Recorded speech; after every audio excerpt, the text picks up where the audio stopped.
and welcome to another fresh off the stalls, fresh interview, again at the Face-to-Face Festival of Solo Theatre, here at the Lost Theatre down in Stockwell. I've just interviewed Liam Rudden, as you just saw, the writer of Theif, the closing show of the festival, and now I'm here with Matt Robertson, the sailor himself. Indeed, yes, yeah, the sailor himself.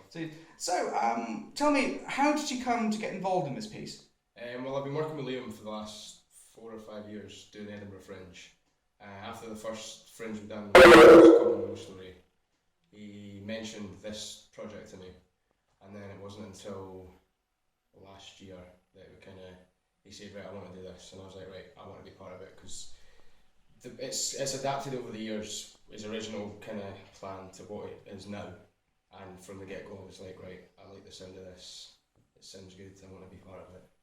Has from when you're saying you like the sound of it and want to be part in it, has anything surprised and challenged you now it's actually come to become what it is? Yeah, I mean, a lot of the character's background and what drives them was quite a challenge for me to find as an actor within the story, without giving too much away, obviously. So yeah, no, he's a dark character. He's not a very nice person.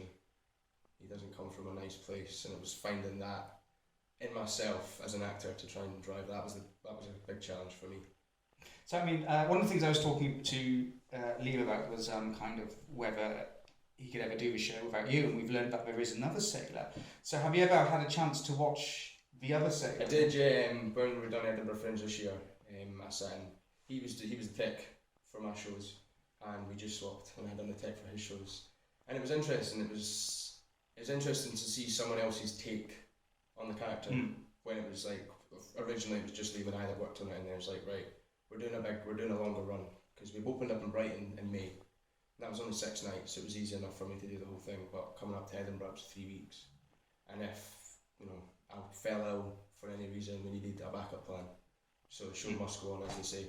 But yeah, no, it was interesting to watch. Just different choices were made. But generally the thing was the same, but there was slight adaptations to it that Stephen, the other guy, chose. And it was fun to watch. It was fun to see the production as well for the first time. I was kind of like, Liam asked me afterwards, it's like, is it what you thought in your head it is on stage? And I was just like, not really, no. Some bits I thought in my head it works this way, or it is being done this way, and then watching it I was like, that's a little bit different. It's interesting to see.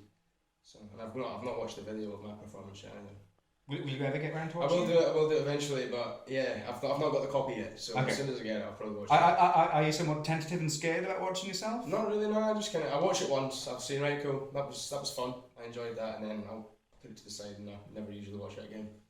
So I mean, I've already asked Liam this, so we've already had the story about the couple walking out. But do you have any sort of personal responses from the audience that have surprised you?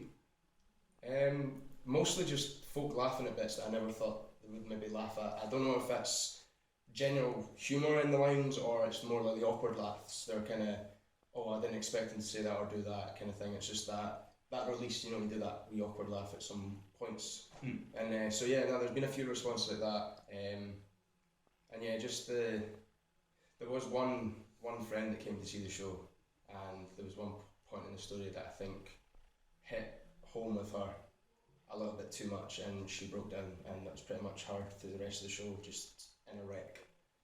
And then I was like, oh no, she was obviously ill, but then I found out, no, it was something that she connected with within the performance, and I felt really bad afterwards, like, oh no, it was me that done that to you. And she goes, no, that was amazing, the fact that I could sit and watch a show that you're in, but disconnect so much from it that it's not you that's playing, it's not you on stage, it is Sailor. And she was just totally taken away with the performance, and then that one shocked me a lot, but it was fun in the same way, because to have a performance so powerful to do that to someone, it was. Yeah.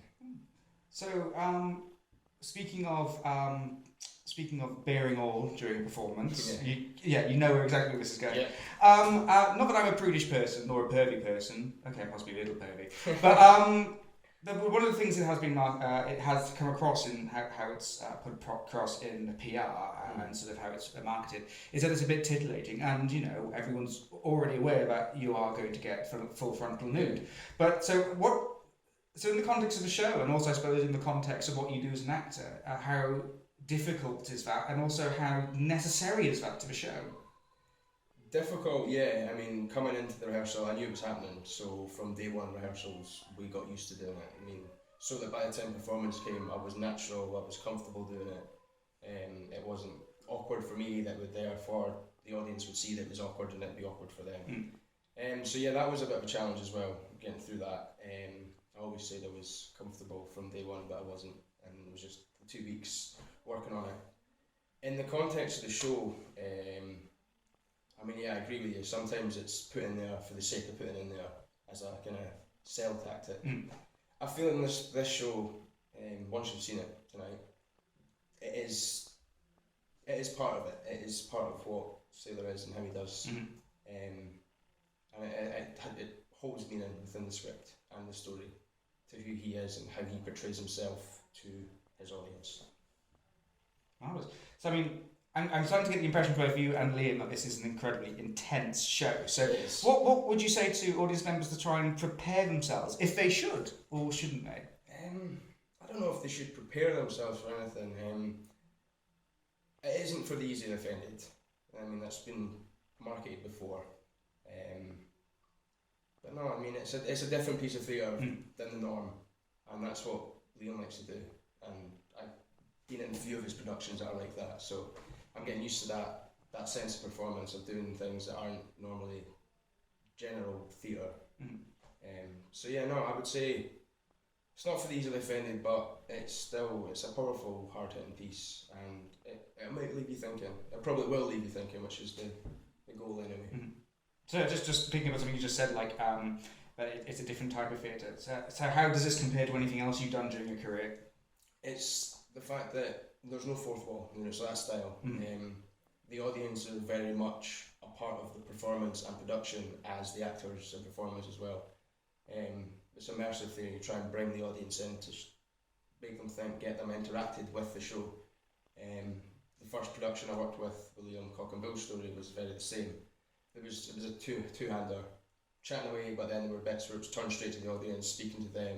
They were brought into the performance, rather than it just being, oh, we'll go to the theatre, we'll sit there, quiet, we'll watch it, we'll applaud at the bits we need to applaud at, kind of thing, and then we go home. It's like, get the audience in. It's all small. This is probably the biggest venue we've done Theif in.